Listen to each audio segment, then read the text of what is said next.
appropriate translation of Allah subhanahu wa ta'ala, the English word God, but we have to use it so that those who don't know the correct concept of Allah subhanahu wa ta'ala may understand it.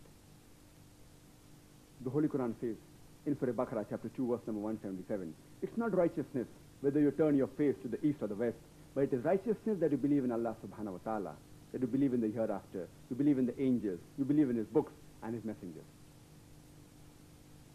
The second pillar is salah. The Arabic word salah, most of the people, they translate it as prayer.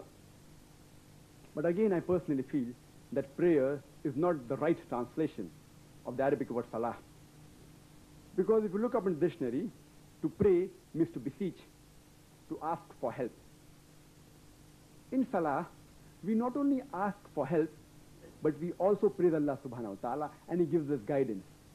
Therefore, I prefer that instead of prayers, the English word maybe programming would be better. You know why? Because we are programmed in our salah. We get guidance in the salah. 5 times a day we get guidance in our salah. It's programming. We are being programmed. For example, after reading Surah Fatiha, that is the first chapter of the Holy Quran, the Imam may read maybe Surah Maida chapter 5 verse number 90, which says, Ya ayyuhalladhina amanu, innamal khamru wal maisuru. That, oh you who believe, most certainly intoxicants and gambling, wal anzabu wal aslamu, dedication of stones, divination of arrows, rishfum min amali shaitan. These are Satan's handiwork. Abstain from such handiwork that you may prosper. Fashtanibu lalakum tuflihun. So the Imam, the person who is leading the salah, he is giving us guidance that don't have alcohol, don't gamble, don't do idle, giving us guidance, giving us guidance. We are getting programmed. He may recite the verse of Surah Baqarah chapter 2, verse number 188, that do not use your wealth as a bait for the judges, so that you may eat up other people's wealth. That means bribing is haram. It's mentioned in the Quran. We are getting guidance. So therefore, I prefer calling programming. But if you ask me, where am I going? And if I say I'm going for programming, it may sound odd. Therefore, even I say that I'm going for prayers. So I've got no objection if people translate salah into prayer, but it does not give the complete meaning of the word salah. The Holy Quran says in Surah Ankabut, chapter 29, verse number 45, that inna salata tanha anil fahsha'i wal munkar. That verily, salah keeps you away from shameful and unjust deeds. It restrains you from shameful and evil deeds.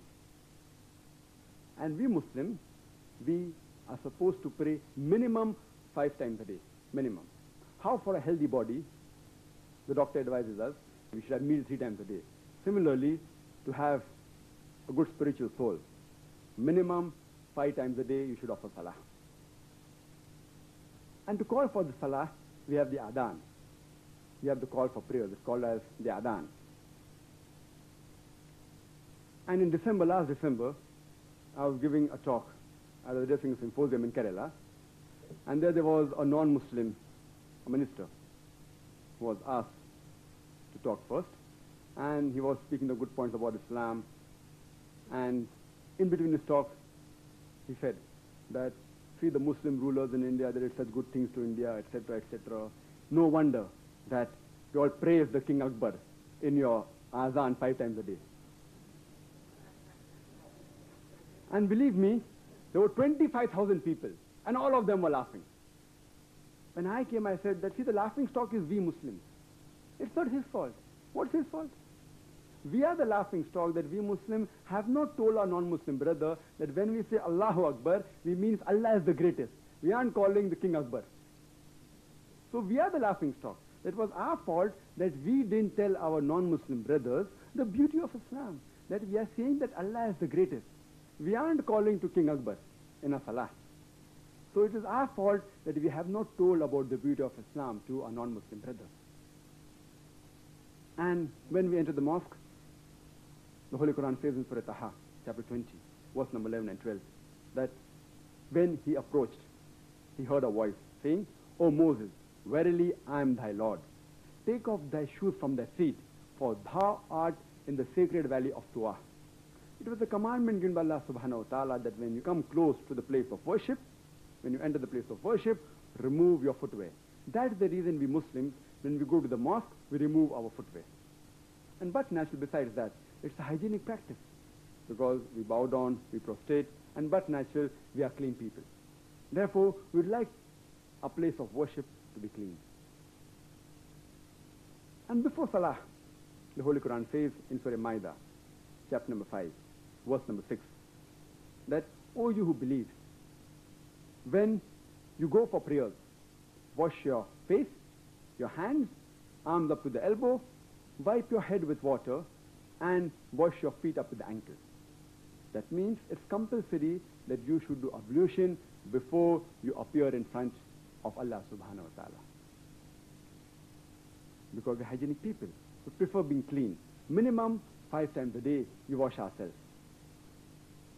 And besides that, it's also a mental preparation. Like how you have prelims before your final examination. So when you're doing the wudu, you're mentally getting prepared. Okay, now I'm going to appear in front of Allah subhanahu wa ta'ala. And our Prophet said, it's mentioned in Sahih Bukhari, volume number 1, chapter number 7, in the book of Adhan, hadith number 692, that when you stand for salah, stand shoulder to shoulder.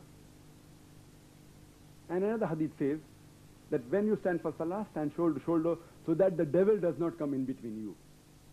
Our Prophet was not referring to the devil, which you see in comic strips, or which you see in the Onida TV ad. Those who are in India, they know that in the Onida TV ad, they show a devil with horns and a tail. Our Prophet was not referring to that devil. The Prophet was referring to the devil of racism, of wealth, of caste, of color, irrespective whether rich or poor, whether you're black or white. From whichever tribe you may come, when you stand for salah, stand shoulder to shoulder, so that the brotherhood increases. And the best part of salah is the sujood. No wonder the Holy Quran mentions the word sujood no less than 92 times. And the psychologists, they tell us that our mind is not directly under our control. Our mind, it keeps on wandering.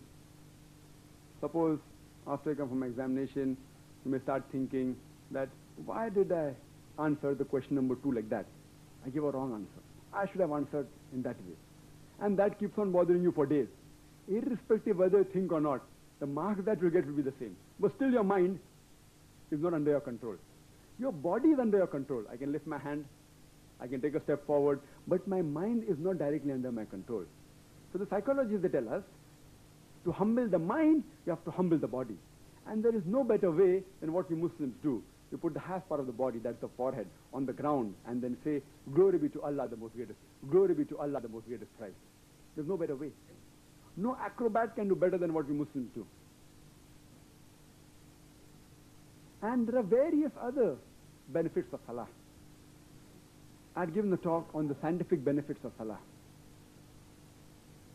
For example, throughout the day, there are electrostatic charges being given out from the body, from the brain.